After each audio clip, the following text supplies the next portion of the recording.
معجزات یہ ہے کہ وہ نبی کی لائی غیب کی خبر کو سحر کہہ کر کفر ابتلا ہو جاتا ہے، اور ایمان والے وہ ہوتے ہیں جو نبی کی لائی کی خبر کو نبی کے اعتماد پر تسلیم کر کے وہ ایمان والے، وہ یقین والے ہو جاتے ہیں۔ اس لیے کہ لکھا ہے علماء نے کہ مشرک امید پر ہے کہ کب کس بات کی تصدیق کر دے، اور مومن خطرے میں ہے کب کس بات کا انکار کر دے۔ یہ بات لکھا ہے ثانی رحمۃ اللہ علیہ نے کہ مومن امید پر ہے، مومن خطرے میں ہے اور کافر امید پر ہے۔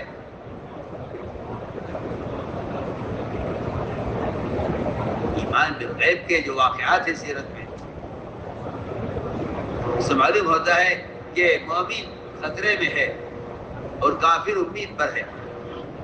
یہ ایک خبر کا انکار کر کے کفر اختیار کر لے، اور یہ کافر ایک خبر کی تصدیق کر کے ایمان حاصل کرے۔ دونوں کی مثالیں سیرت میں پائی جاتی ہیں ایمان بالغیب میں۔ میں عرض کر رہا تھا کہ آپ صلی اللہ علیہ وسلم نے جب سفر معراج کا واقعہ عرض کیا، آپ بیان فرمایا تو مشرکین نے آپ کو گھیر لیا اور آپ سے آپ کی خبر پر دلیل طلب کی۔ بس یہ ایک بہت بنیادی بات ہے کہ نبی سے دلیل طلب کرنا کفر ہے۔ نبی سے دلیل وہ طلب کرے گا جو نبی کی بات کا یقین نہیں کرے گا، وہ نبی سے دلیل کا مطالبہ کرے گا کہ آپ دلیل پیش کیجیے۔ حضور اکرم صلی اللہ علیہ وسلم سے اس کی دلیل طلب کی گئی تو آپ کے سامنے اللہ نے بیت المقدس کو آپ کے سامنے پیش کر دیا۔ آپ نے سارا بیت المقدس کا رخ دیکھ کر جو جو سوالات ان کے تھے اس کے جوابات دیے آپ نے۔ یہ اصل بات عرض کرنی تھی کہ ابو سفیان جب انہوں نے یہ بات سنی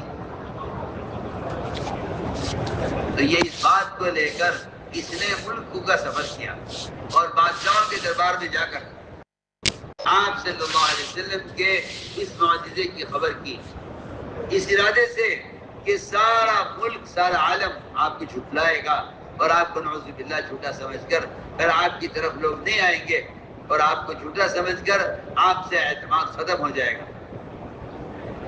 وہاں بادشاہ کے دربار میں سارے مشرکین کفار جمع ہوئے۔ ابو سفیان نے کھڑے ہو کر آپ صلی اللہ علیہ وسلم کے اس معجزے کو جھٹلانے کے لیے بیان کیا۔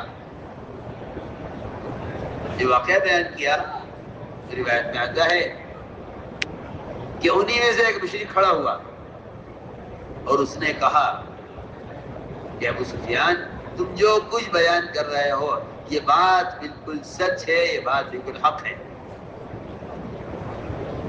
اس نے عجیب بات بیان کی۔ اس نے کہا کہ جس رات آپ صلی اللہ علیہ وسلم نے بیت المقدس میں نماز ادا فرمائی ہے، ان دنوں میں بیت المقدس کی نگرانی میرے ذمہ تھی اور میں صدر دروازہ میں رات کو بند کرتا تھا۔ میں نے دروازہ بند کرنا چاہا تو وہ دروازہ اپنی جگہ سے ہلا نہیں۔ میں نے بہت کوشش کی لیکن دروازہ ہل کے نہیں دیا اپنی جگہ سے۔ ہم نے دروازے کو بڑھائی کو بلا کر اس سے ہم نے کہا کہ دروازے کو کس طرح بند کرے، لیکن وہ دروازہ اپنی جگہ سے نہیں ہلا۔ میں سمجھ گیا کہ یہ کوئی غیبی نظام ہے، یہ دروازہ یہاں سے نہیں ہلتا ہے۔ روایت میں آتا ہے کہ یہ کہتا ہے، مشرک بیان کرتا ہے کہ میں وہاں سے نکلا تو مسجد کے باہر کسی سواری کے باندھنے کے بھی آثار تھے۔ میں چھوڑ کر چلا گیا۔ صبح میں آیا تو دروازہ بالکل ہلکا تھا بیت المقدس کا، لیکن رات وہ دروازہ مجھ سے بند نہیں ہو سکا۔ میں نے اپنے پادری سے پوچھا کہ کیا وجہ ہے، رات دروازہ کیوں نہیں بند ہوا؟ اس نے اپنی کتاب میں دیکھ کر بتلایا کہ اس رات میں یہی وہ رات ہے جس رات میں آپ صلی اللہ علیہ وسلم نے آ کر یہاں امامت کی ہے اور یہاں نماز ادا فرمائی ہے۔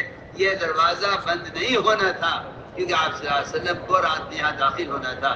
یہ ساری بات ایک مشرک نے آپ صلی اللہ علیہ وسلم کے اس سبب کی تصدیق کی، اور ابو سفیان جو کاٹ کرنے کے لیے گئے تھے آپ کو چمٹانے کے لیے، سارے دربار میں اس مہینے میں کھڑے ہو کر ابو سفیان کے سامنے واقعہ ہے۔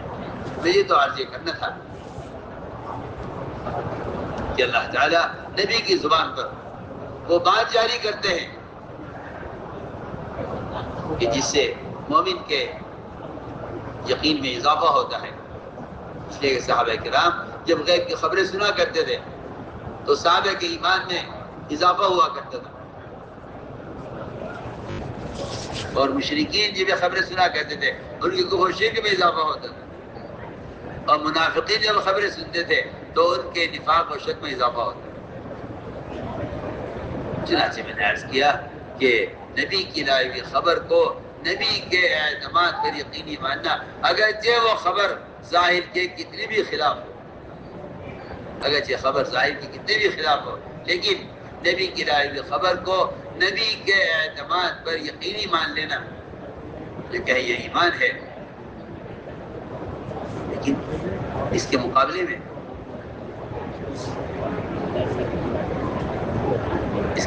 میں آپ اندازہ کریں، ایک مومن اگر کسی ایک بات کا انکار کر دے،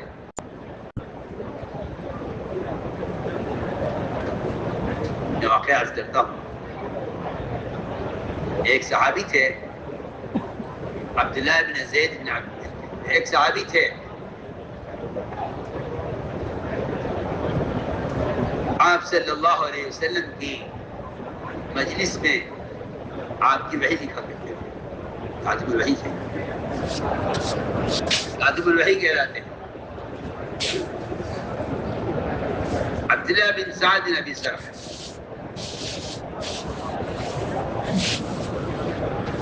آپ کی مجلس میں بیٹھ کر وحی لکھا کرتے ہیں۔ ظاہر بات ہے کہ جو قرآن کو نازل ہوتا ہوا دیکھ رہا ہو اور آپ صلی اللہ علیہ وسلم پر وحی کے آثار دیکھ رہا ہو، اس کو کتنا یقین ہوگا وحی پر۔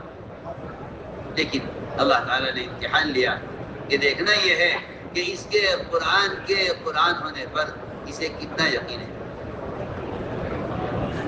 اس وحی پر کتنا یقین ہے۔ اللہ تعالیٰ نے قرآن میں انسان کی تخلیق کے مراحل نازل فرمائے کہ ہم نے انسان کو ماں کے رحم میں کیسے پیدا کیا، اور اس کے مراحل بیان کیے گئے۔ انسان نطفہ تھا، پھر علقہ ہوا، مضغہ ہوا، یہ سارے انسان کی تخلیق کے مراحل بیان کیے گئے۔ آخر میں اللہ تعالیٰ نے فرمایا فتبارک اللہ احسن الخالقین۔ اللہ تعالیٰ نے ان صحابی کا امتحان لینے کے لیے کہ ان کو نبی کی بات پر کتنا یقین ہے، یہ ان کی زبان پر یہ جملہ جاری کر دیا فتبارک اللہ احسن الخالقین۔ انہوں نے کہہ دیا فتبارک اللہ احسن الخالقین کہ اللہ کی ذات بڑی بابرکت ہے، اور کیا ہی اچھا اللہ پیدا کرنے والے بنانے والے ہیں۔ ادھر ان کی زبان پہ جملہ جاری کیا، ادھر آپ صلی اللہ علیہ وسلم کی اوپر انہی الفاظ کے ساتھ وحی کی۔ آپ نے فرمایا کہ یہ بھی لکھو۔ وہ صحابی کہنے لگے کہ آسمان سے کوئی وحی نہیں آتی ہے، جس کی بات اچھی لگتی ہے وہ بات لکھوا دیتے ہیں۔ یہ کہہ کر یہ وحی لکھنے والے صحابی یہ ایمان سے پھسل گئے اور یہ کفر کی طرف چلے گئے۔ انہوں نے آپ صلی اللہ علیہ وسلم کی وحی کا بھی انکار کر دیا، بلکہ ایک روایت میں آتا ہے کہ انہوں نے خود اپنے نبی ہونے کا دعویٰ کیا کہ مجھ پر وحی آتی ہے، میں نبی ہوں۔ آپ نے فرمایا اگر بیت اللہ کا پردہ تھامے ہوئے مل جائے تو اس کو قتل کر دیا جائے۔ میں نے 2 مثالیں عرض کی ہیں۔ عمیر بن وہب مکے کے شیاطین میں سے ایک بڑا شیطان، آپ صلی اللہ علیہ وسلم کے قتل کا مشورہ کر کے مکہ مکرمہ سے چلے تنہا، اور دل میں ارادہ تھا کہ جاتے آپ صلی اللہ علیہ وسلم کو قتل کریں۔ روایت میں آتا ہے کہ وہاں پہنچے، آپ صلی اللہ علیہ وسلم کے یہاں کا دستور یہ تھا کہ اگر آپ کا کوئی قاتل آ جائے، یا آپ صلی اللہ علیہ وسلم کے یہاں کوئی جاسوس آ جائے، یا آپ صلی اللہ علیہ وسلم کو گرفتار کرنے کے لیے کوئی آ جائے، آپ کے یہاں آنے والوں کا اکرام دوستوں کی طرح ہوتا ہے۔ آپ صلی اللہ علیہ وسلم نے عمیر بن وہب کو آگے بٹھایا۔ میں عمیر کیسے آنا ہوا؟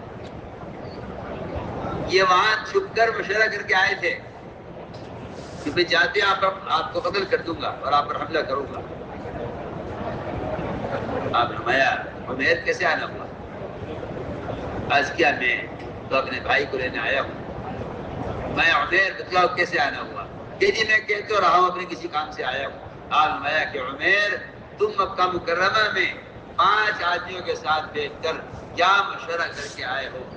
بس اتنی بات سنتے ہوئے ہم کہتے ہیں کہ میں نے اتنی بات سنتے ہی فوراً میں آپ پر ایمان لے آیا اور میں نے کہا کہ بے شک آپ کو اللہ نے بتایا ہے آج سے پہلے جتنی باتیں میں آپ کی سنی ہیں مکہ مکرمہ کے قیام میں اور میں ان کو جھٹلایا ہے، میں آج ان سب پر ایمان لاتا ہوں۔ یہ کہہ کر ایک خبر کا یقین کرنے پر عمر بن وہب اسلام میں داخل ہوئے۔ آپ صلی اللہ علیہ وسلم کی بات کی تصدیق کی۔ میں نے عرض کیا کہ یہ جو کافر آپ کو قتل کے ارادے سے آیا ہے وہ ایک بات کی تصدیق کر کے ہمیشہ کے لیے مومن ہو گیا، اور ایک قرآن کی آیت جس کا ایک صاحب نے انکار کر دیا وہ ایمان سے محروم ہو گئے اور وہ کفر کی طرف چلے گئے۔ اس لیے میں نے عرض کیا تھا کہ ایمان میں غیب اثر ہے کہ نبی کی لائی ہوئی خبر کو، نبی کی تصدیق، نبی کے اعتماد پر یقینی مانا جائے، کیونکہ حضور اکرم صلی اللہ علیہ وسلم جتنا اپنی ذات اللہ کے معاملے میں سچے ہیں، آپ صلی اللہ علیہ وسلم اپنی ذات کے بارے میں بھی اتنے ہی سچے ہیں، ذاتی معاملات میں بھی آپ اتنے ہی سچے ہیں جتنے آپ اللہ تعالیٰ کے احکام کے پہنچانے میں سچے ہیں۔ سب سے بنیادی بات ہے استقامت کیا ہے؟ کسی عمل پر مداومت استقامت نہیں ہے۔ میں پہلے عرض کر دیتا ہوں، بعض لوگ کہ انہیں عبادت پر استقامت ہے، معاملات میں حکم ٹوٹ رہا ہے، معاملات میں استقامت ہے، عبادات میں حکم ٹوٹ رہا ہے، معاملات اور عبادات میں استقامت ہے، معاشرے میں حکم ٹوٹ رہا ہے، تو یہ نہیں کہا جائے گا کہ ان کو استقامت حاصل ہے۔ میں بہت اہم بات کر رہا ہوں، استقامت کہتے ہیں پورے دین پر چلنے کو، کیونکہ قرآن نے یہ کہا ہے ان ھذا صراطی مستقیم، اور مسلمان کہتا ہے اہدنا الصراط المستقیم، اور قرآن میں سوال ہے، قرآن میں سوال ہے، جواب ہے، وَأَنِ اعْبُدُونِی، اللہ فرمانے میری عبادت کرو، یہ صراط مستقیم ہے۔ ہمیں بہت بنیادی بات ہے۔ اگر کوئی شخص اللہ تعالیٰ کی عبادت پر اور اس کی اطاعت پر جمع ہوا ہے تو اللہ تعالیٰ اس کی استقامت کا امتحان لینے کے لیے اچانک اس کی حیثیت کے خلاف کوئی حکم لائیں گے، یہ دیکھنے کے لیے کہ اب تک کی عبادت سے اس کے اندر تواضع پیدا ہوئی ہے یا اب تک کی عبادت سے اس کے اندر کبر پیدا ہوا ہے۔ یہ بہت بنیادی بات ہے، یہ ایک امتحان ہوگا، اور وہ امتحان ایسا نہیں ہوگا کہ جو آپ کر رہے ہیں اسی کی لائن کا عمل آپ کو مزید دے دیا جائے، بلکہ وہ امتحان اس طرح ہوگا کہ آپ جو کچھ کرتے آئے ہیں اب تک، ہم اس کے خلاف آپ پر ایک حکم لائیں گے، ہم دیکھیں گے کہ آپ اس حکم کو پورا کرتے ہیں نہیں کرتے۔ میں اس کی مثال پیش کر رہا تھا۔ اللہ تعالیٰ نے اس بارے میں سب سے پہلا امتحان اللہ تعالیٰ نے فرشتوں کا لیا، ملائکہ گناہوں سے معصوم، اللہ کے ہر امر کو پورا کرنے والے، اور مسلسل اللہ کی عبادت میں مشغول ہیں، کوئی رکوع میں ہے، کوئی سجدے میں ہے، کوئی قیام میں ہے۔ اللہ تعالیٰ نے امتحان لیا، اور امتحان میں فرمایا، حکم دیا کہ آدم کو سجدہ کرو، فسجدوا، الا ابلیس. یہ بہت اہم بات ہے. سب نے سجدہ کیا سوائے ابلیس. ابلیس نے سجدہ کرنے سے انکار کیا.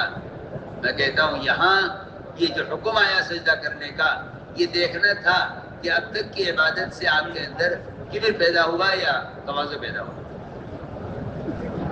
اگر کبر پیدا ہوگا اندر تو یہ اگلے کسی امر کا انکار کر دے گا، اور اگر اس میں تواضع پیدا ہو رہی ہے تو یہ اللہ تعالیٰ کے ہر حکم کو اپنی حیثیت کے خلاف پورا کرے گا.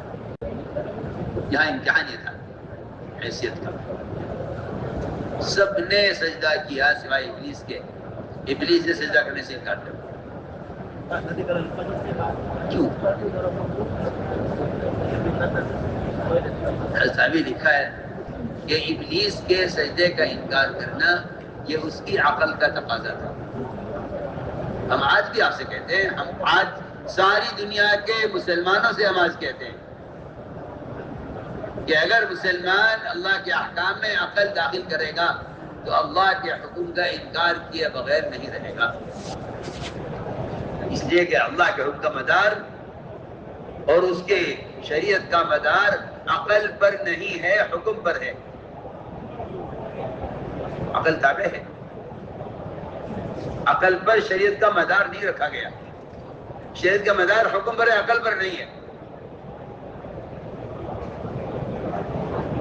ایسا میں لکھا ہے کہ ابلیس کے سجدہ کرنے کا، ابلیس نے سجدہ کیا سے انکار کیا ہے، اللہ کے امر کا انکار کیا ہے. یہ انکار عقل کی بات ہے کہ میں ان سے بہتر ہوں. اس لیے اللہ تعالیٰ غریق رحمت کرے. علامہ اقبال ایسے موقع پہ یاد آتے ہیں. انہوں نے عجیب بات فرمائی. میں نے فرمایا عقل کو تنقید سے فرصت نہیں، عشق پر اعمال کی بنیاد رکھ. عقل کو تنقید سے فرصت نہیں، عشق پر اعمال کی بنیاد رکھ. عقل تو تنقید کرے گی. آج بھی آپ سے کہتا ہوں، اگر کوئی آدمی تنقید کرتا ہے دین کے کسی بھی حکم پر تو یہ اس کی عقل کا تقاضا ہے، اور یہ اس کی عقل کا مرض ہے، اور یہ اس کی عقل کا فساد ہے. میں پہلی مثال دے رہا ہوں. اطاعت نے امتحان کی، حکم آ گیا.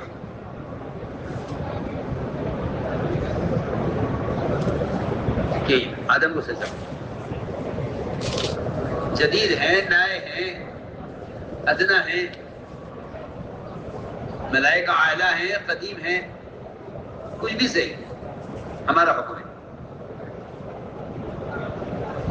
ابلیس کے سجدہ کرنے سے انکار کی جو بنیادی وجہ ہے وہ اس کی عقل ہے، اور اس عقل نے تنقید کی ہے. عقل نے یہ کہا ہے کہ نہیں، ہم ان سے بہتر ہیں، ہم ان سے اعلیٰ ہیں یا ادنا ہیں، ہم پرانے ہیں یا نئے ہیں، ہم ان کے آگے نہیں جھکیں. جو حال کے، یہ میں کہنا چاہتا ہوں، جو حال کے امر کا انکار کر دے گا وہ عمل سے محروم کر دیا جائے گا. ابلیس نے حال کے امر کا انکار کیا. اللہ تعالیٰ نے ابلیس سے ہمیشہ کے لیے سجدہ کرنے کی صلاحیت سلب کر لی.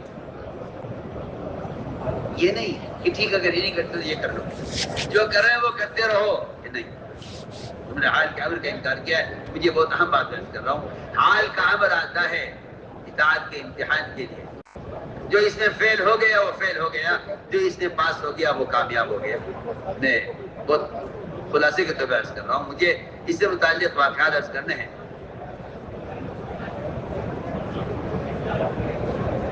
یہ حال کا امر تھا. حال کا امر تھا کہ آدم کو سجدہ کرنا، اسے ہی کرنا. اللہ نے اس سے ہمیشہ کے لیے سجدہ کرنے کی اس سے صلاحیت سلب کر دی، اس کو اپنی عبادت سے محروم کر دیا. ایک بات کے انکار پر، ایک بات کے انکار. وجہ کیا ہوئی انکار کرنے کی؟ انکار کرنے کی جو بنیادی وجہ ہے وہ حسد ہے. علماء نے لکھا ہے سب سے پہلے اللہ کی نافرمانی آسمانوں میں ہوئی ہے. ابلیس نے نافرمانی کی ہے وہ حسد کی وجہ سے کی ہے، اور دنیا میں جو پہلا قتل ہوا ہے وہ حسد کی وجہ سے ہوا ہے۔ حسد آدمی کو آگے بڑھنے سے اور عمل کرنے سے محروم کر دیتا ہے، اس لیے کہ حسد کرنا اللہ تعالیٰ کی تقسیم سے اختلاف کرنا ہے۔ میں بہت بنیادی بات کر رہا ہوں، حسد اللہ کی تقسیم سے اختلاف ہے۔ اللہ نے تقسیم کیا تھا کہ آدم علیہ السلام کو یہ مقام دینا تھا، لیکن ابلیس نے حسد کیا، اللہ کی تقسیم سے اختلاف کیا۔ آج بھی میں کہتا ہوں، اگر اللہ تعالیٰ کسی بندے کو کسی خیر سے نوازیں تو اس پر حسد کرنا یہ نیکیوں کو برباد بھی کر دے گا اور آگے سے عمل کی توفیق کو بھی ختم کرا دے گا۔